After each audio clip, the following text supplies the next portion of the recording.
बुशकोलाची YouTube channel से आज हम आपसे मुखातिब हैं और आज हम एमडी कैट के सिलसिले में भी बात करेंगे, क्योंकि कल मैं एक बहुत बड़े मेडिकल कॉलेज में किसी ड्यूटी में था, तो वहाँ पे क्वेश्चंस बनाने का तरीका और उसकी की और उसकी रिज़ल्ट बनाने का तरीका जो है वो इतना एडवांस था कि मैंने सोचा कि आपसे ज़रूर शेयर कर लूँ। पहली तो चीज़ ये है कि वहाँ पे एक क्वेश्चन को बनाने के लिए या क्यू बैंक में आने के लिए वो बहुत ही ऑनेस्ट ईमानदार लोगों की एक लिस्ट है जिसकी पूरी ट्रेनिंग होती है और उनको समझाया जाता है कि पेपर कैसे हैं। फिर उनको एक ख़ास किस्म का लेटर दिया जाता है, एक हलफनामा दिया जाता है कि आप इसका कोई फ़ोटोग्राफ नहीं लेंगे, आप इसको लीक नहीं करेंगे, और ये एक ज़िम्मेवारी वाली एक रिस्पॉन्सिबिलिटी आप पे इतबार करके दी गई है। और फिर आप वहाँ पे कोई ऐसी चीज़ नहीं ले जा सकते हैं, और आखिर में अगर कोई कागज़ बच गया है या कुछ नोट लिखे हैं, वो भी एक ख़ास मशीन है जिसमें उनको आप अपनी आँखों के सामने जो है वो उसमें ख़त्म कर देते हैं या उसके टुकड़े टुकड़े कर दें, श्रेडिंग मशीन उसको कहते हैं। और फिर वहाँ जो सवाल हैं वो पहले तो मंगाए जाते हैं, फिर उसको कम से कम 2 आदमी जो हैं वो रिव्यू करते हैं, फिर उसमें वो देखते हैं कि कोई ग्रामर की मिस्टेक तो नहीं है, कोई ऐसी चीज़ तो नहीं है जो कोर्स से बाहर है। किताब का हवाला होता है, पेज होता है, और उसके बाद उसका एक इंडेक्स देखा जाता है। जब वो इम्तिहान में तो एक मरतबा वो सवाल आता है तो उसकी एक डिस्क्रिमिनेटरी इंडेक्स देखा जाता है, फिर उसकी डिफ़िकल्टी इंडेक्स देखा जाता है, फिर हर जो इम्तिहान होता है उसमें उस सवाल को कितने बच्चों ने ए जो ऑप्शन टिक किया है, बी ऑप्शन किया है, सी किया, और करेक्ट ऑप्शन कितनों ने किया है। अगर वो उन्होंने गलत किया है तो उस क्वेश्चन, या कम बच्चों ने किया है तो उस क्वेश्चन को नहीं लेते हैं। और फिर एक हिस्ट्री ऑफ दैट क्वेश्चन भी होती है कि इस साल 2024 में ये आया है, फिर कब आया है, फिर कब आया है। अगर वो ज़्यादा रिपीट हुआ है और इसी साल हुआ है तो उस क्वेश्चन की जगह पे इक्वल क्वेश्चन को तब्दील किया जाता है। और ये सारे कंप्यूटर और फाइलिंग का जो सिस्टम है इसको क्यू बैंक या क्वेश्चन बैंक कहते हैं, जिसका एक पूरा डायरेक्टर होता है, और फिर ये पूरा साल काम चलता रहता है। और ये आला किस्म की जो है, एक आपको मैं बता रहा हूँ कि रिव्यू के लिए भी कंप्यूटर के प्रोग्राम हैं, सिलेक्शन के लिए भी कंप्यूटर के प्रोग्राम हैं, और उनके अपने कोड हैं जिनको आप डी कोड नहीं कर सकते हैं। सिर्फ जो वहाँ पे अमला होता है ट्रेंड वो डी कोड करता है। तो अब ये सिलसिला जो है ये तो थोड़े स्टूडेंट्स के लिए तो किया जा सकता है, लेकिन लाखों स्टूडेंट्स के लिए ये चीज़ें नहीं की जा सकती हैं, क्योंकि उनके लिए इतना सारी चीज़ों को मेंटेन करना, ट्रांसपोर्ट से लेके डिस्ट्रीब्यूशन से लेके स्टोरेज से लेके, फिर बहुत सारे हाथों में ये जाता है, और उसमें इतने इदारों की मिक्सिंग होती है। पुलिस एक तरफ खड़ी है, कमिश्नर एक तरफ खड़े हैं, यूनिवर्सिटियाँ एक तरफ खड़ी हैं, लोग जो हैं जो ज़रूरतमंद हैं वो अपनी कोशिश कर रहे हैं कि हमें कुछ पता चले कि क्या होता है। तो जब आपकी ट्रेनिंग ही नहीं है पेपर बनाने वालों की, उनके लिए गाइडेंस ही नहीं है, और फिर इसमें जो एक सवाल बनाने के लिए ही आपको कम से कम जो है वो 3-4 माहिर चाहिए, और उसको फाइनल करने के लिए भी आपको एक ख़ास ट्रेनिंग और स्किल चाहिए।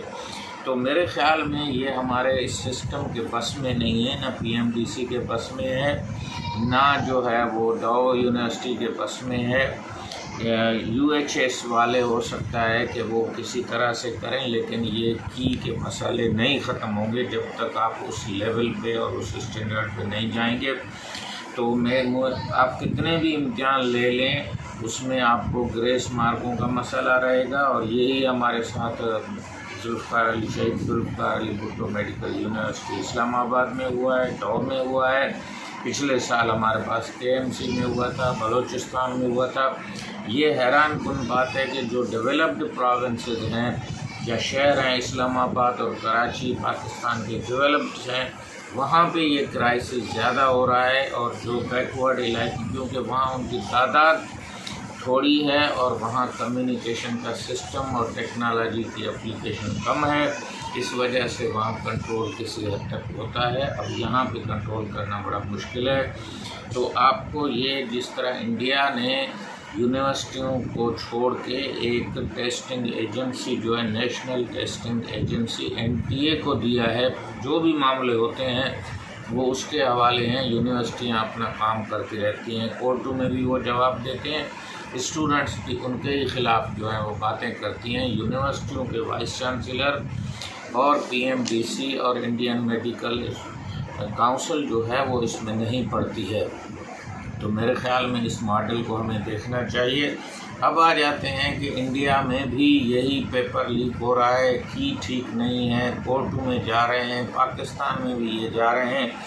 तो जब दो बड़े मुल्क जो हैं, इंडिया में भी जो है वो तकरीबन 1 अरब लोग हैं, पाकिस्तान में 25 करोड़ हैं, जब वहाँ मैनेज नहीं हो रहा है तो इसको आगे ले जाने के बजाय आपको इंटरमीडिएट पे जो है वो भरोसा करना पड़ेगा। और जिस तरह इंडिया ने बायोलॉजी की टेस्ट की मार्कें बढ़ा दी हैं, आपको भी बढ़ानी पड़ेगी। और MD कैट की वेटेज जो मैं कह रहा हूँ कि उसको 30% करने से भी आपकी मेरिट जो है वो बेहतर हो जाएगी, लीकेज जो है वो कम हो जाएगा। अब एक और मुल्क के ऊपर नज़र डालते हैं जिसको चाइना कहते हैं। और चाइना जो है वो दुनिया के तकरीबन 1 अरब लोगों के लिए मेडिकल की फैसिलिटीज़ जो है वो प्रोवाइड कर रहा है। और हमारे पास जो सबसे पहले कोविड की वैक्सीन भी आई थी वो चाइना से आई थी, और उन्होंने अपने मसालों को जो है वो बहुत सारे हल कर दिया है। उनके लोग जो हैं यूरोप, अमेरिका, इंडिया इलाज कराने नहीं जाते। मैं खुद 1996 में शंघाई की हॉस्पिटल नहीं, बीजिंग की, जिसको पीकिंग उस टाइम पे बोल रहे थे, उसके हॉस्पिटल में गया था। इतनी सफाई थी, इतने वार्ड साफ़ सुथरे थे, और वहाँ उन्होंने अपने चाइनीज़ मेडिसन के वार्ड अलहदा बनाए थे और मॉडर्न मेडिसन के वार्ड अलहदा बनाए थे। और OPD में तकरीबन 5 या 6 लोग थे। उन्होंने कहा कि हम बीमारी को बढ़ने ही नहीं देते, इतनी सफाई सुथराई और डॉक्टरों की। और इवन वहाँ जो चाय बनाने वाले थे उनको भी वाइट कोट पहने हुए थे, उनके हाथों में दस्ताने थे। एक बहुत बड़ी पढ़ी लिखी कौम थी, साफ़ सुथरी कौम थी, तो बीमारी खुद ब खुद वहाँ कम हो गई थी। तो चाइना कोई भी एंट्री टेस्ट जो है इंटरनेशनल स्टूडेंट से या बाहर के स्टूडेंट से नहीं ले रहा है। और तकरीबन 40,000 या 25,000 के करीब, और पाकिस्तान के भी 10-12 हज़ार लोग जो हैं। पिछली मरतबा जब कोविड आई थी तो मैं जब एक TV में इंटरव्यू सुन रहा था, जब कोविड के लिए वो बच्चे नहीं निकल रहे, तो सिंध के हर कोने से जो है ख़वातीन, मर्द, बच्चे, पेरेंट्स वो सारी बातें कर रहे थे। और इवन आप अगर चाइना रेडियो की उर्दू सर्विस सुने तो ऐसे लगता है कि आप पाकिस्तान में बैठे। वहाँ ये टेस्ट नहीं है। वहाँ अपनी यूनिवर्सिटियाँ जो है दाखिला के बाद अपनी चाइनीज़ लैंग्वेज, इवन मैंने उनकी मार्कशीट देखी है, वो हिस्ट्री भी पढ़ाते हैं कि चाइना कैसे बना, क्या हुआ। और इस तरह से वहाँ पे सस्ती तालीम है और उनका अपना एक तालीमी निज़ाम है, और उसमें वो डिग्रियां जो हैं फेमर की तस्लीम की हुई हैं, PMDC की तस्लीम की हुई हैं। जब वो यहाँ पे आके वो टेस्ट देते हैं पाकिस्तान में, जिसको यहाँ की टेस्ट हम कहते हैं PMDC national examination, medical examination, या NRE उसको कह रहे हैं।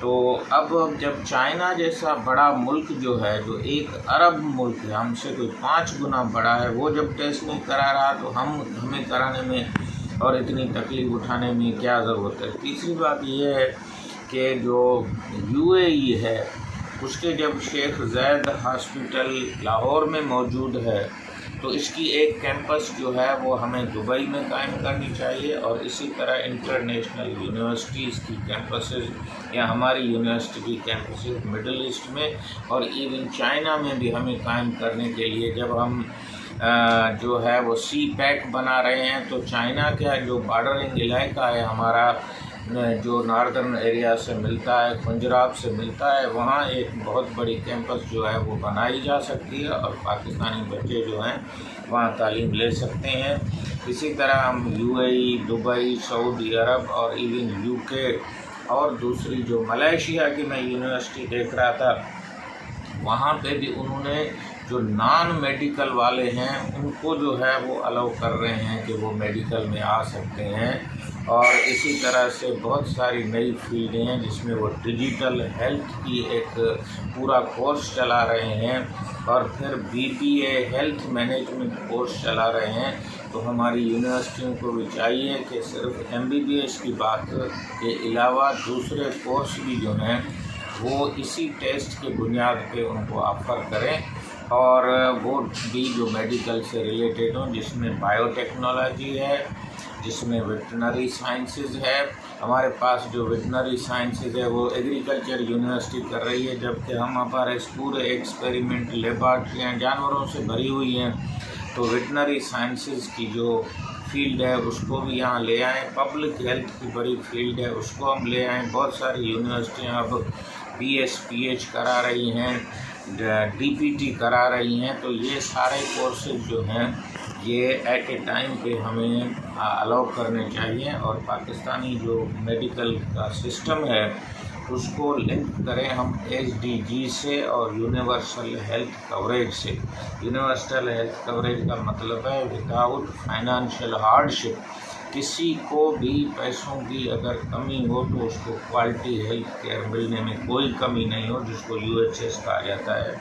और इसी तरह सस्टेनेबल हेल्थ में आपको जो है वो गुड हेल्थ फॉर ऑल का कंसेप्ट है, उसको आपको मेंटेन करना पड़ेगा, जिसके लिए आपको 10,000 की पॉपुलेशन के लिए WHO की फिगर है कि कम से कम आपको 10 डॉक्टर्स और 30 का और पैरामेडिकल अमला, नर्सिंग और दवाइयाँ होंगी। और UAE में और मलेशिया में तो जो फार्मेसी है और हेल्थ केयर है उसको वो इंडस्ट्री के तौर पे ले रहे हैं और उसको मेडिसन एंड फार्मास्यूटिकल इंडस्ट्री का नाम दे रहे हैं। तो इस तरह नए कोर्सेज हम शुरू कर सकते हैं। और UAE में college of medicine and health care, या जिसको CMHS कहा जाता है, health sciences, college of medicine and health sciences, वहाँ BBA हेल्थ साइंसेज भी उनको दे रहे हैं। तो इसी तरह से हमारे पास जो MBBS का क्रेज़ है उसको हटाने के लिए हमें MD का, जिस तरह UAE के इस college of medicine and health sciences में प्री मेडिकल के 2 साल पढ़ाते हैं, वही कॉलेज पढ़ाता है और उसके बाद 4 साल वो MD का कोर्स लेता है। तो इसी तरह उनको मेडिसन, डॉक्टर ऑफ मेडिसन के एक और कैडर जो है हमें निकालना पड़ेगा और ये कॉलेज हमें UAE की तरफ से बनाना पड़ेगा।